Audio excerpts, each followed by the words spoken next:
Assalamualaikum warahmatullahi wabarakatuh. Salam Guru Penggerak. Perkenalkan, nama saya Dwi Miranti, calon Guru Penggerak Angkatan 10 dari SDN Cipedak 03 Jakarta. Dan di video kali ini, saya akan menunjukkan video aksi nyata saya dalam menyebarkan pemahaman dan penerapan pengalaman budaya positif di lingkungan sekolah saya. Selamat menyaksikan.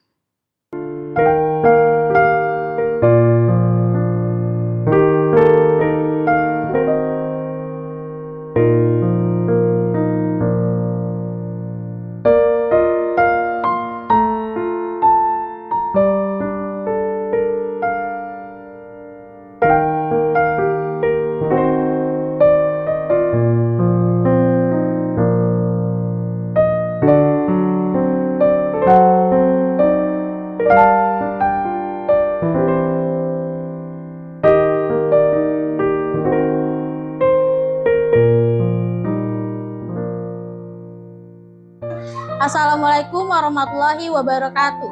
Waalaikumsalam warahmatullahi wabarakatuh.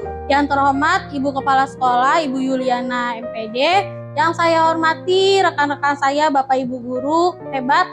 Terima kasih sudah menyempatkan waktu hadir pada tugas saya modul 1.4, yaitu aksi nyata menyebarkan pemahaman dan penerapan pengalaman budaya positif bersama saya Dwi Miranti, CGP Angkatan 10 di SDN Cipedak 03.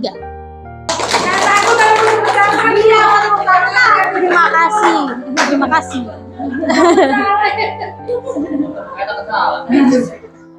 Bapak Ibu Guru, sebelum kita mulai, alangkah baiknya kita berdoa membaca Bismillahirrahmanirrahim. Bismillahirrahmanirrahim. Sebelumnya, saya ingin bertanya kepada Bapak Ibu Guru, menurut Bapak Ibu Guru tentang budaya positif di dalam benak Bapak Ibu Guru itu apa ya? Boleh salah satu orang untuk memberi tanggapan, apa sih budaya positif itu? Boleh? Budaya perilaku yang baik. Apa, Bu? Perilaku yang baik. Perilaku yang baik, ada lagi? Pembiasaannya itu betul semua ya Bapak Ibu. Jadi budaya positif itu menurut Bapak Ibu kira-kira penting atau tidak? Penting. Berarti kita harus menerapkan budaya positif di lingkungan sekolah SDN Cipedak 03. Kenapa penting? Karena kita membutuhkan atau menumbuhkan motivasi intrinsik, motivasi diri kepada peserta didik. Nah itu, maka dari itu kita sebagai guru wajib menyebarkan pemahaman budaya positif di lingkungan sekolah kita. Tujuannya apa? Tujuannya agar menumbuhkan peserta didik yang berjiwa bertanggung jawab, berbudi pekerti luhur, dan cinta kepada Tuhan Yang Maha Esa. Nah itu ya Bapak Ibu, sebelum kita mulai, boleh tidak berdiri sebentar agar tidak kaku-kaku, tegang. Kita senam dulu karena hari ini Bapak Ibu sudah ngoreksi, sudah duduk lama, jadi kita senam dulu. Yuk yang semangat, yang semangat. Yuk goyang.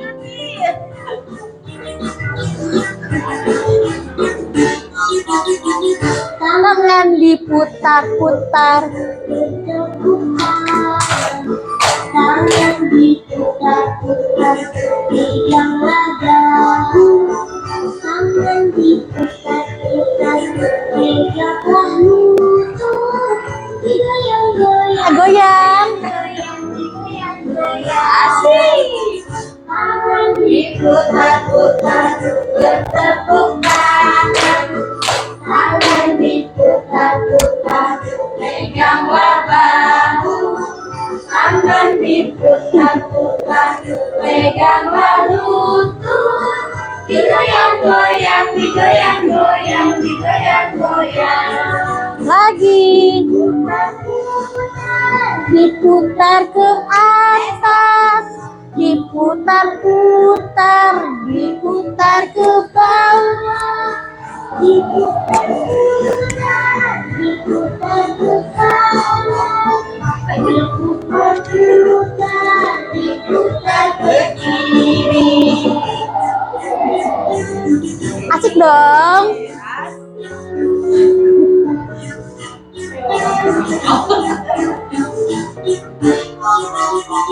Tangan diputar-putar, bertepuk tangan.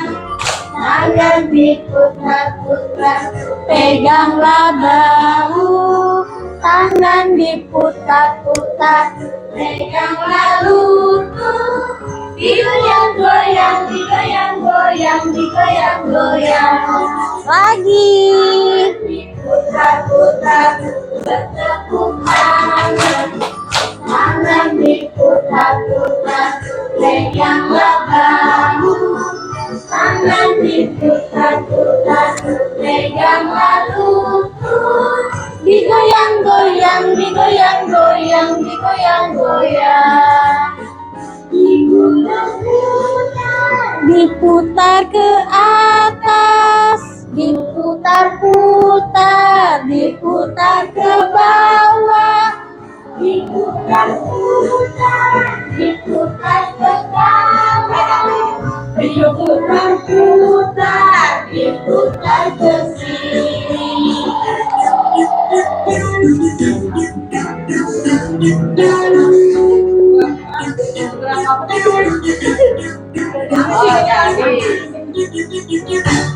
Terima kasih. Nah, jadi udah lumayan juga, dengkulnya agak cekit-cekit.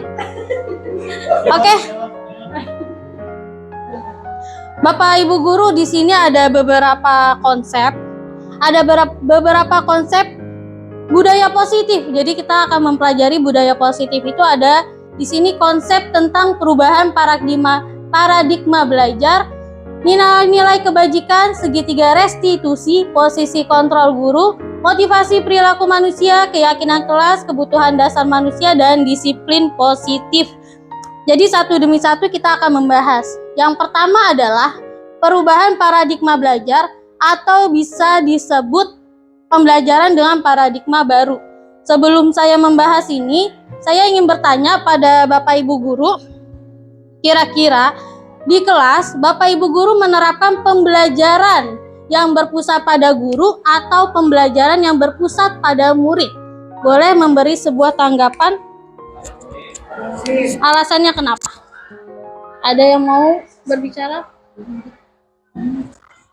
Kenapa diterapkan di kelas? Perubahan seperti apa pembelajarannya? Berpusat pada guru kah atau berpusat pada murid? Boleh tanggapannya? Boleh Bu Boni?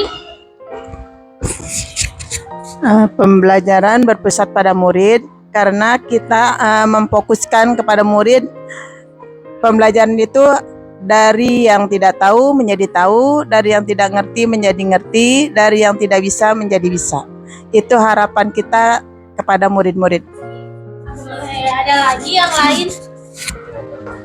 Jangan.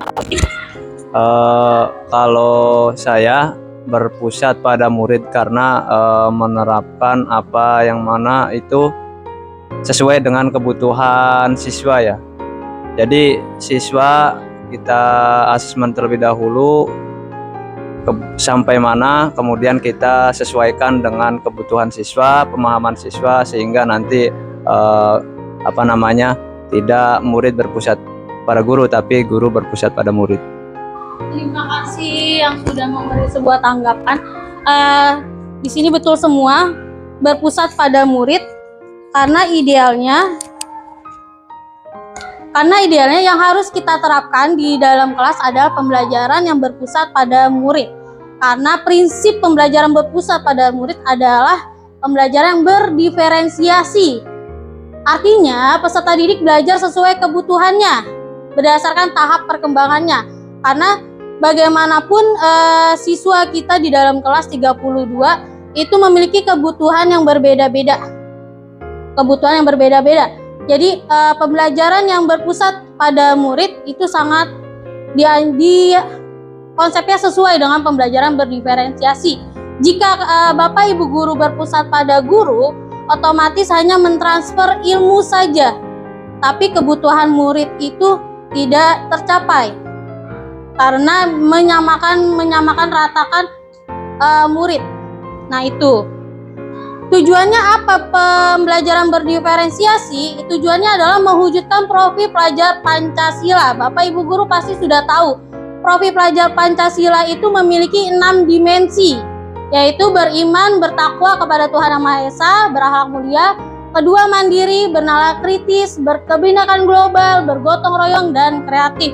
Nah, itu sesuai dengan filosofi pemikiran Ki Hajar Dewantara, yaitu guru menuntun murid untuk mencapai tujuan pendidikan. Nah, selanjutnya tentang miskonsepsi tentang teori kontrol. Pada kenyataannya, seorang guru itu salah untuk memposisikan bahwa mengontrol murid. Itu salah, itu miskonsepsi yang salah. Ini di sini ada beberapa miskonsepsi yang salah, yaitu yang pertama, ilusi guru mengontrol murid. Artinya ketika siswa memiliki masalah, guru itu mengontrol murid untuk berubah. Tapi siswa itu berubah, tapi jangka waktunya hanya sebentar. Ya. Karena di dalam siswa tersebut hanya motivasi ekstrinsik dari luar seorang guru, bukan perubahan diri atau motivasi dari dirinya sendiri. Itu mengontrol murid. Yang kedua, ilusi bahwa semua penguatan positif efektif dan bermanfaat. Ini miskonsepsi salah yang kedua. Maksudnya apa di sini? Penguatan positif, Bapak Ibu membujuk siswanya untuk berubah. Ayo, kamu minta maaf ya sama si A.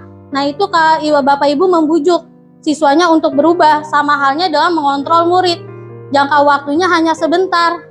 Anak tersebut bisa berubah, tapi belum tentu berubahnya dari dalam diri karena paksaan dari Bapak Ibu guru. Ilusi miskonsepsi yang ketiga adalah bahwa kritik dan membuat rasa bersalah mampu menguatkan karakter. Jadi di sini siswa yang bersalah, ibu selalu mengkritik. Kamu ini gimana gitu. Itu mengkritik. Gak boleh, sebenarnya ini ilusi yang salah. Alasannya menguatkan karakter. Itu salah besar. Di sini yang paling salah besar adalah yang ini, mengkritik, yaitu menguatkan karakter. Lalu yang terakhir, ilusi bahwa orang dewasa berhak memaksa. Karena guru sebagai guru di sekolah, Bapak Ibu guru memiliki tanggung jawab untuk merubah siswa. Itu tidak benar.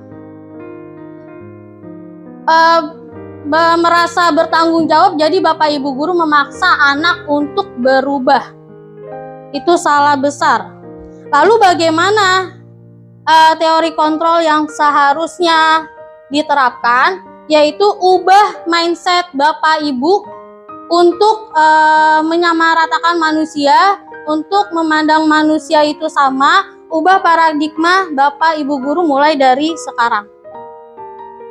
Nah, ketika Bapak Ibu guru merubah mindset Bapak Ibu guru, seperti ini contohnya. Contoh stimulus respon yang salah, realitas kebutuhan kita sama. Seharusnya realitas kebutuhan kita berbeda. Yang tadi sempat pertama saya bilang bahwa kebutuhan manusia itu siswa berbeda-beda. Yang kedua, semua orang melihat hal yang sama. Mindsetnya diganti, setiap orang memiliki gambaran yang berbeda-beda. Lalu yang ketiga, kita mencoba mengubah orang agar berpandangan sama dengan kita.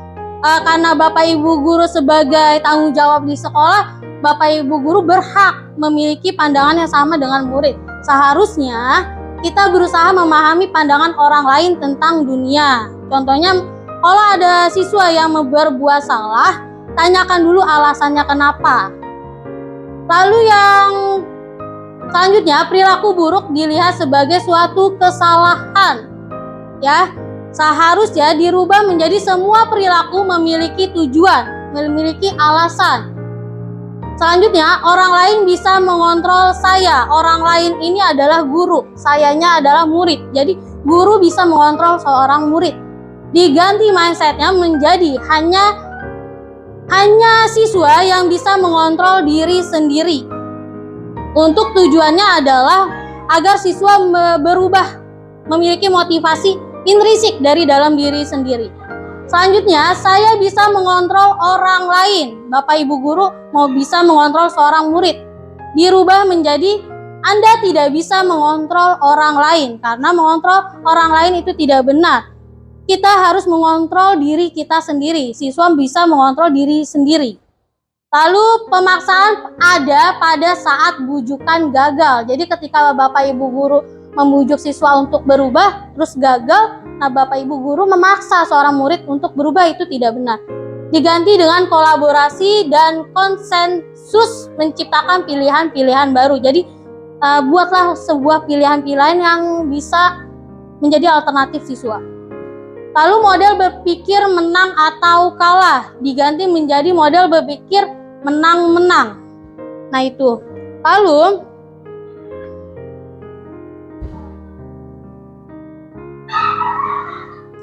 Lalu di sini kita akan bahas berkaitan tentang disiplin positif. Biasanya disiplin ini mengacu pada aturan, tata tertib. Di sini pasti di sekolah ada tata tertib sekolah. Nah itu sebenarnya pada dasarnya itu salah ya. Jadi sebenarnya Bapak Ibu disiplin ini mengacu pada disiplin diri yang memiliki tanggung jawab terhadap apa yang dilakukannya berdasarkan nilai-nilai yang diyakini. Seperti yang awalnya, tujuan pendidikan itu apa? Profil pelajar Pancasila. Jadi menumbuhkan siswa-siswa profil pelajar Pancasila. Lalu disiplin positif merupakan salah satu cara penerapan disiplin yang bertujuan untuk menumbuhkan kesadaran diri sendiri. Jadi masih tetap motivasi intrinsik.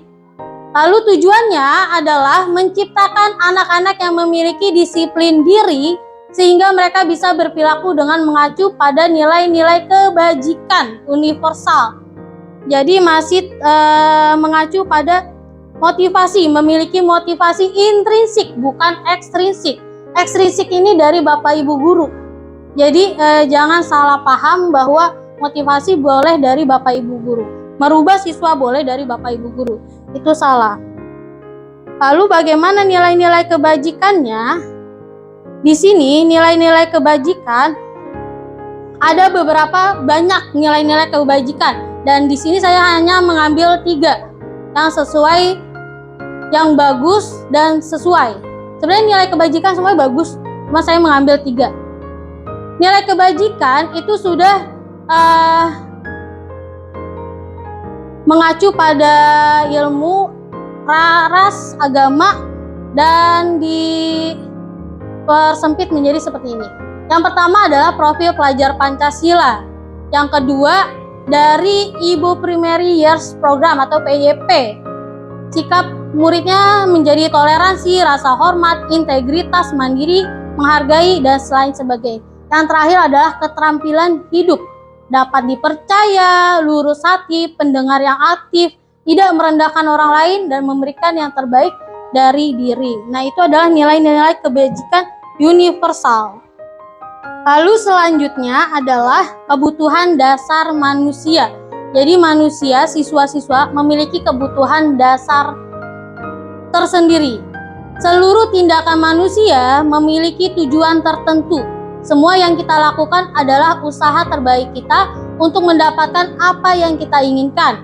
Ketika kita mendapatkan apa yang kita inginkan, ketika seorang murid melakukan suatu perbuatan yang bertentangan dengan nilai-nilai kebajikan atau melanggar peraturan, hal itu sebenarnya dikarenakan mereka gagal memenuhi kebutuhan manusia ini.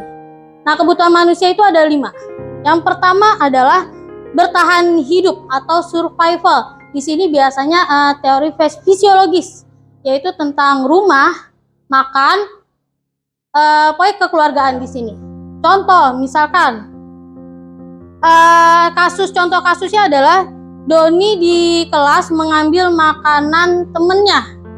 Nah, berarti ketika ditanya, Doni kenapa kamu mengambil makanan? Karena saya lapar Bu, nggak bawa bekal. Nah, itu adalah siswa yang harus membutuhkan mencari kebertahan hidup. Lalu yang kedua, kasih sayang dan rasa diterima. Contoh kasusnya sama seperti tadi, ketika Doni mengambil makanan, kenapa kamu mengambil makanan? Doni menjawab, karena merasa ingin diperhatikan. Temannya marah, temannya ngadu ke guru. Nah itu dia seneng, merasa senang. Karena apa? Karena dia butuh kasih sayang dan rasa diterima. Nah, lalu yang selanjutnya, yang ketiga adalah penguasaan, artinya kebutuhan pengakuan atas kekuasaan. Jadi dia merasa ketika mengambil makanan temannya, dia merasa hebat. Nah itu dia memenuhi kebutuhan akan penguasaan. Lalu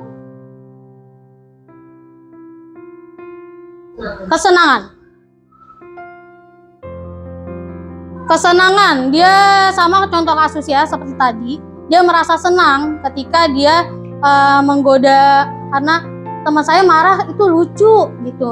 Itu dia kebutuhan dasarnya, yaitu kesenangan, ingin merasa disenangi.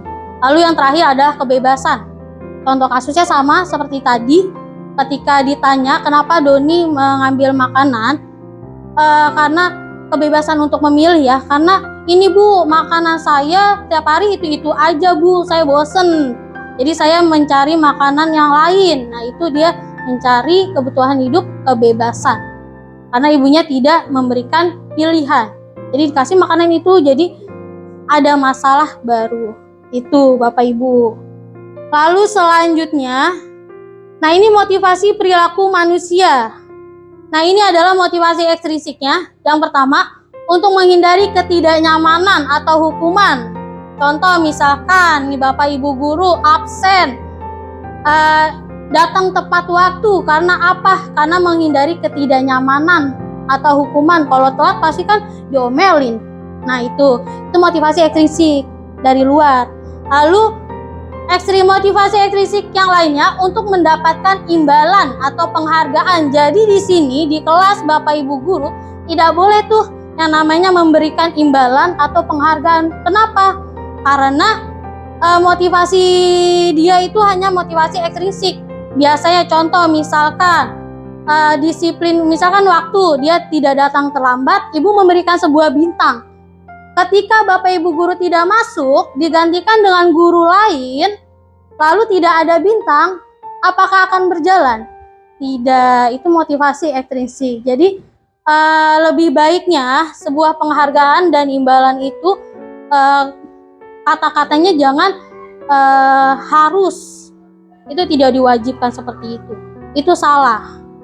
Lalu bagaimana yang benar? Yaitu motivasi intrinsik untuk menjadi orang yang mereka inginkan dan menghargai diri sendiri dengan nilai-nilai yang mereka percaya dari dalam diri sendiri. Berubahnya dari dalam diri sendiri, bukan dari hasutan yang lain.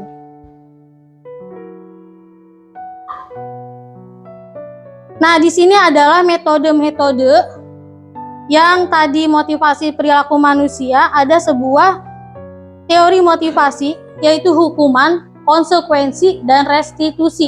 Dari 3 bagian ini, manakah yang paling harus kita lakukan adalah yang restitusi. Jadi ini kita sebentar dulu, saya ke hukuman dan konsekuensi.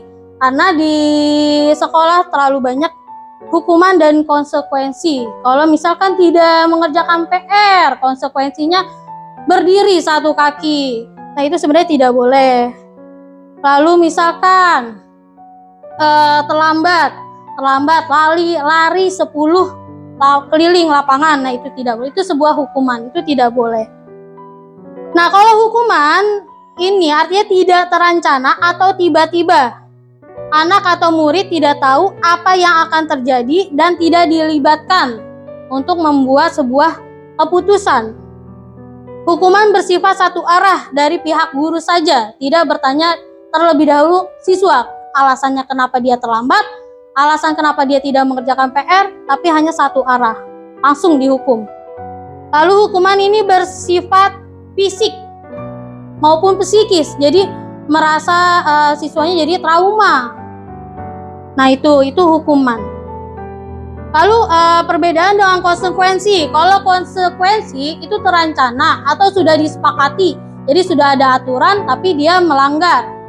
Murid tetap dibuat tidak nyaman karena konsekuensi tersebut. Bisa jadi dia malu jadinya. Lalu sikap guru selalu memonitor murid. Nah ini contohnya adalah yang tadi saya bilang, ketika anak murid terlambat, lari keliling lapangan itu termasuk hukuman. Kalau contoh dari konsekuensi adalah anak tersebut merobek buku atau mencoret-coret, konsekuensinya adalah dia harus menggantikan buku temannya. Itu konsekuensi. Nah, ini di sini saya punya soal membedakan mana sih hukuman, mana sih konsekuensi.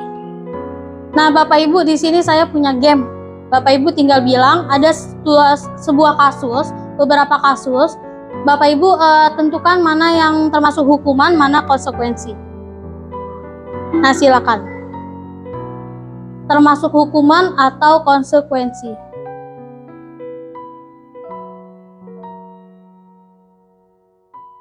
Hukuman, kita coba. Betul. Lanjut.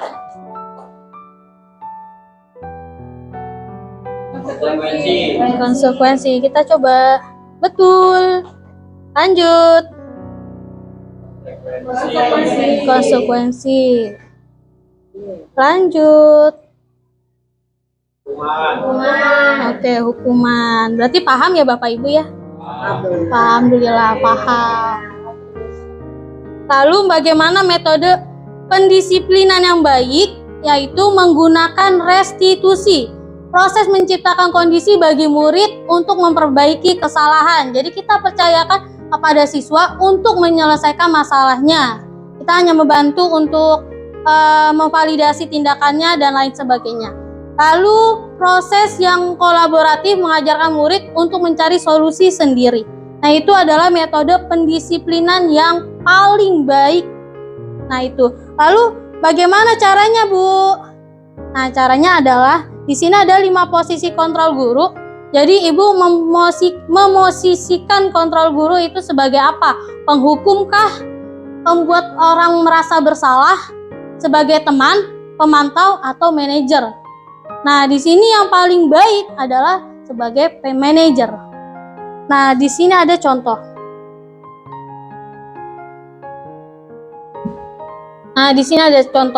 Jadi, di sini ada motivasi eksternal dan motivasi intrinsik. Sebagai penghukum dan pembuat orang bersalah adalah perilaku kontrol negatif. Teman dan pemantau perilaku kontrol positif, hanya saja dia masih kategori motivasi eksternal. Lalu bagaimana baiknya? Kita memosisikan sebagai kontrol diri yaitu manajer. Ini sudah motivasi intrinsik. Nah contohnya adalah kalau penghukum, menghardik, menunjuk-nunjuk, menyakiti, menyindir. Nah itu gurunya biasa begini, kalau kamu tidak melakukan, saya akan menghukum, lari, atau membersihkan toilet. Nah itu penghukum. Lalu pembuat orang merasa bersalah. Jadi siswanya kayak merasa bersalah karena sudah melakukan kesalahan, yaitu berceramah, menunjukkan kekecewaan. Lalu bagaimana gurunya berkata? Biasanya gurunya berkata seperti ini, kalau sudah mengecewakan ibu bapak, bla bla bla bla gitu. Lalu sebagai teman, biasanya kita berkata seperti ini nih, lakukan untuk bapak ibu, ya sudah nanti bapak ibu bantu bereskan. Nah itu merasa bapak ibu teman dengan siswa. Itu tidak boleh, ada batasan antara guru dan murid. Lalu pemantau, biasanya menghitung dan mengukur Kata-katanya seperti ini, apa peraturannya, apa konsekuensinya atau sanksi, apa yang telah kamu lakukan, apa yang terjadi sekarang. Nah, sebaiknya kata-katanya itu berubah seperti ini. Keyakinan apa yang kita sepakati di kelas, alasan kamu berbuat seperti itu apa, bagaimana memperbaikinya. Jadi kira-kira hal tersebut akan menggambar apa tentang dirimu. Jadi menanyakan dulu, memvalidasi tindakannya, alasan kenapa murid tersebut melakukan perbuatan tersebut.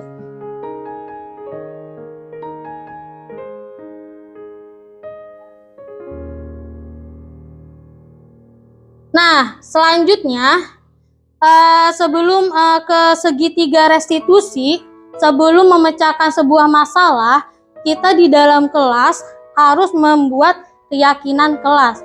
Apa sih perbedaan antara keyakinan dan peraturan di kelas? Biasanya sebuah peraturan itu bersifat kalimatnya negatif, tidak boleh terlambat. Terus apa biasanya? Yang kalimat negatif, dilarang bawa makan minuman ke atas. Nah, itu kalimat negatif, biasanya peraturan seperti itu. Jadi kita rubah menjadi sebuah keyakinan. Dari dalam kata keyakinan aja sudah kayak tanggung jawab siswa. Biasanya bersifat abstrak, berupa pernyataan universal, dibuat dalam pernyataan positif, sedikit saja agar mudah diingat, sesuai dengan kondisi kelas dan sekolah sehingga mudah diterapkan.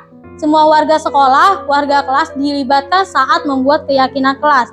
Kemarin saya bersama murid-murid membuat keyakinan kelas. Jadi keyakinan kelas itu dibuat oleh siswa dan disepakati oleh bersama. Jadi guru hanya membantu untuk melihat yang ditulis siswa, lalu membuat kalimat positif. Biasanya ini anak-anak buatnya negatif semua kalimatnya, jadi gurunya membantu membuat pernyataan positifnya. Di sini siswa menulis tidak boleh terlambat, tidak boleh mengejek, tidak boleh membuli. Berarti kalau tidak boleh terlambat, saya menulisnya betul, datang tepat waktu atau disiplin waktu. Tidak boleh membuli, tidak boleh ngejek-ngejek, saling menghargai, saling peduli. Jadi dirubah menjadi kalimat positif. Jadi nanti tahun depan ajaran baru jangan peraturan atau kesepakatan kelas, tapi keyakinan kelas. Jadi siswa memiliki tanggung jawab. Selanjutnya, ini adalah tahapan-tahapan untuk menyelesaikan sebuah masalah, yaitu segitiga restitusi. Kenapa disebut segitiga? Karena tahapannya memang ada 3. Segitiga restitusi adalah proses menciptakan kondisi bagi peserta didik untuk memperbaiki kesalahan mereka, sehingga mereka bisa kembali pada kelompok mereka dengan karakter yang lebih kuat. Yang pertama adalah kita harus menstabilkan tindakannya dulu. Artinya mendorong siswa untuk berefleksi bahwa tindakannya salah. Biasanya kata-kata yang diucapkan guru kepada murid, berbuat salah itu tidak apa-apa. Ibu guru juga pernah kok berbuat salah itu. Itu adalah menstabilkan tindakan bahwa anak tersebut agar tidak merefleksikan diri sendiri. Tidak ada manusia yang sempurna. Saya juga pernah melakukan kesalahan seperti itu. Kita bisa menyelesaikan masalah ini. Bapak Ibu tidak tertarik mencari siapa yang salah, tapi Bapak Ibu mencari solusi. Nah, itu yang pertama, yaitu menstabilkan tindakan siswa. Lalu yang kedua, ketika sudah menstabilkan tindakan, validasi tindakan yang salah. Upaya untuk membantu siswa mengidentifikasi kebutuhan dasar tadi yang 5 tadi. Mengidentifikasi kebutuhan dasar yang mendasari mereka melakukan kesalahan. Nah, ini adalah cara ibu untuk mencari kenapa dia melakukan itu. Jadi semua perbuatan ada tujuan. Pertama, kamu pasti punya alasan mengapa melakukan itu. Kamu patut bangga pada dirimu sendiri karena kamu telah melindungi sesuatu yang paling penting buatmu. Misalkan dia contohnya ya, melindungi sesuatu. Iya, nggak mau berbagi, tapi dia malah marah, nggak mau berbaginya sama orang yang minta. Nah itu. Lalu kamu boleh mempertahankan sikap itu, tapi kamu harus menambahkan sikap yang baru. Itu validasi tindakan yang salah. Itu boleh, itu tahap kedua. Setelah itu, menanya keyakinan. Tadi yang Bapak Ibu buat di kelas, keyakinan kelas. Menanyakan keyakinan artinya mengajak siswa menemukan cara untuk berperilaku lebih baik. Contoh kata, apa yang kita percaya sebagai kelas atau keluarga? Keyakinan apa sih yang kamu langgar? Itu. Apa nilai-nilai umum yang telah kita sepakati? Nanti siswa menjawab sendiri. Jadi ibu tidak boleh, Bapak Ibu guru tidak boleh memberikan langsung solusinya. Kamu harus minta maaf gitu. Jadi tapi step by step, tahap per tahap. Jangan langsung nyuruh anak minta maaf, jangan langsung nyuruh anak untuk memperbaiki, tapi cari tahu dulu tahap-tahapnya seperti ini. Baru anak tersebut yang menjawab sendiri. Ibu hanya, Bapak Ibu guru hanya membantu menanyakan keyakinan. Nah itu.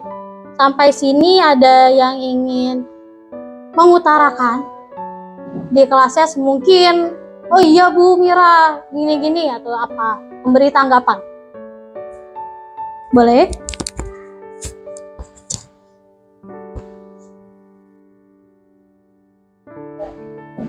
Bu Mi, silakan. Terima kasih Bu Mira atas paparannya ini tadi. Jadi tercerahkan sekali saya pribadi yang sebelumnya masih menggunakan kesepakatan kelas dan sekarang oh iya ya lebih oke keyakinan kelas nih seperti itu, dan tahapan-tahapan ketika anak berbuat salah kita terima, anak juga menerima kesalahannya lalu memperbaiki. Terima kasih sekali Bu Mira ya. Tepuk tangan buat Bu Mira. Terima kasih Bu Mi. Ada lagi mungkin memberi sebuah tanggapan? Ya, baik Ibu.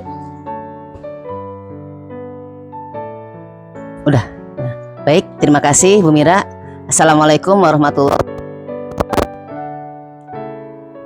Ya, saya senang sekali bisa hadir dalam kegiatan ini. Ya, materinya ini luar biasa. Manfaatnya kalau dilaksanakan dengan diterapkan dengan benar gitu ya, dengan benar-benar diterapkan di kelas. Nah, tadi ada satunya paradigma tentang menang kalah, terus ada menang-menang. Nah, itu belum dijelaskan tuh ya, nanti minta dijelaskan. Yang kedua, untuk mengontrol siswa itu bagus banget materinya. Di saat orang berbuat salah, jadi kita memang tidak dibenarkan untuk mengontrol siswa ya. Jadi semua kesadaran itu sebaiknya muncul dari dalam diri, dari faktor intrinsik, tidak dari faktor ekstrinsik ya, faktor luar. Nah, di sini ada lagi yang saya ini kan tadi tertulis tuh, berbuat salah itu tidak apa-apa. Nah, khawatir kalau ini disampaikan, khawatir anak-anak itu, oh jadi berbuat salah itu tidak apa-apa. Mungkin bisa dicari kata-kata lain untuk meminimalisir, untuk menghilangkan persepsi tersebut gitu. Ya, itu saja dari saya. Terima kasih Bu Mira. Wassalamualaikum warahmatullahi wabarakatuh. Terima kasih Ibu atas tanggapannya. Jadi yang saat memvalidasi, menstabilkan tindakan, berbuat salah itu tidak apa-apa. Nah, ini hanya sepotong, bisa dilanjutkan, berbuat salah itu tidak apa-apa. Tapi apakah dibenarkan perilaku kamu gitu. Jadi masih ada terusannya. Jadi Bapak Ibu menyempurnakan kalimat-kalimat ini agar siswa tersebut berubah melalui diri sendiri. Nah itu. Lalu selanjutnya yang mana ya?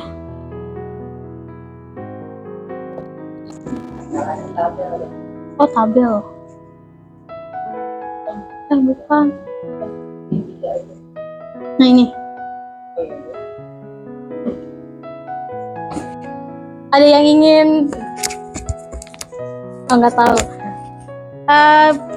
Di sini stimulus respon yang harus model berpikir menang atau kalah. Ada yang bisa bantu? Oke. Bapak ini boleh dong.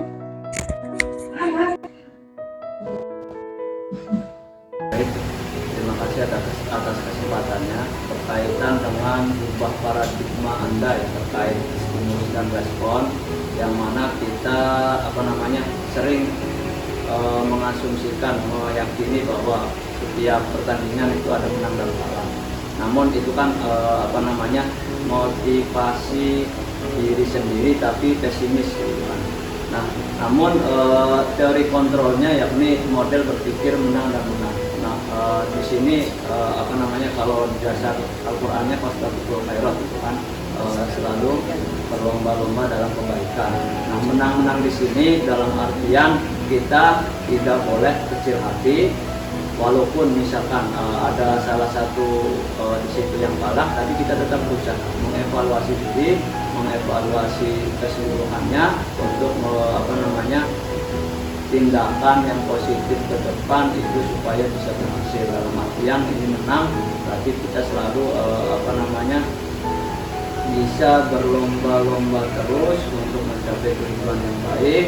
Kalau dalam tadi di paparan disiplin positif berarti belajar terus. Kalau kata dasarnya kan tadi saya lihat itu disiplin itu kan belajar. Nah, berarti kita tidak ada kalah tapi terus belajar untuk menang dan menang. Itu mungkin pendapat saya. Lagi boleh Bu Nita. Assalamualaikum warahmatullahi wabarakatuh. Mohon izin menambahkan atau berpendapat berkaitan tentang stimulus respon dan teori kontrol berkaitan dengan model berpikir menang kalah dan menang dan menang. Mungkin kalau secara kehidupan sehari-harinya saya bisa memperkirakan ya perkiraan. Tadi kan pembahasan dari Bu Mira itu sebelumnya berkaitan dengan antara guru dan siswa. Nah, mungkin kalau menang kalah biasanya ketika anak bersalah kita tuh oke, kamu salah, harusnya tahu salah, berarti dia ngerasa oh iya saya salah nih, tapi dengan rasa tidak nyaman, berarti dia mengakui tapi hatinya tetap tidak nyaman gitu. Jadi kalah intinya dia tidak terpuaskan gitu, maksudnya oke saya salah tapi saya sebenarnya punya alasan, misalkan seperti itu. Teori kontrolnya menang dan menang, jadi dari dua sisi itu, dari pihak guru atau siswa menerimanya dengan hati yang nyaman, masing-masing nyaman. Gurunya udah tahu kalau siswanya merasa bersalah, tapi siswanya bersalah tapi dengan hati yang ikhlas, dengan rasa nyaman di hatinya. Mungkin seperti itu. Terima kasih. Nah, baik, terima kasih Bapak Ibu yang sudah memberi tanggapan, sudah menambahkan. Di sini betul sekali Pak Widi dan Bu Nita. Jadi stimulus respon itu adalah hal-hal yang kita hindari. Jadi kita harus menggantinya seperti teori kontrol. Sama seperti contoh misal kasus seperti Bu Nita tadi katakan, kita sebagai guru hanya sebagai penengah, bukan menunjuk bahwa siswa yang satu salah. Kamu kan sudah berbuat ini, kamu yang harus minta maaf dong gitu. Jadi tidak boleh seperti itu. Alangkah baiknya model berpikirnya yaitu menang-menang, artinya sama adil. Jadi yang satu meminta maaf, yang satu minta maaf juga. Jadi guru hanya sebagai penengah, bukan menunjuk anak tersebut salah. Seperti itu. Ada lagi yang ingin memberi tanggapan? Kalau tidak ada, kesimpulan dari pemahaman hari ini, disiplin positif adalah menumbuhkan disiplin yang didorong dari dalam diri anak tanpa ada hukuman dan hadiah atau imbalan. Terima kasih yang sudah hadir di ruang kelas ini. Assalamualaikum warahmatullahi wabarakatuh. Waalaikumsalam.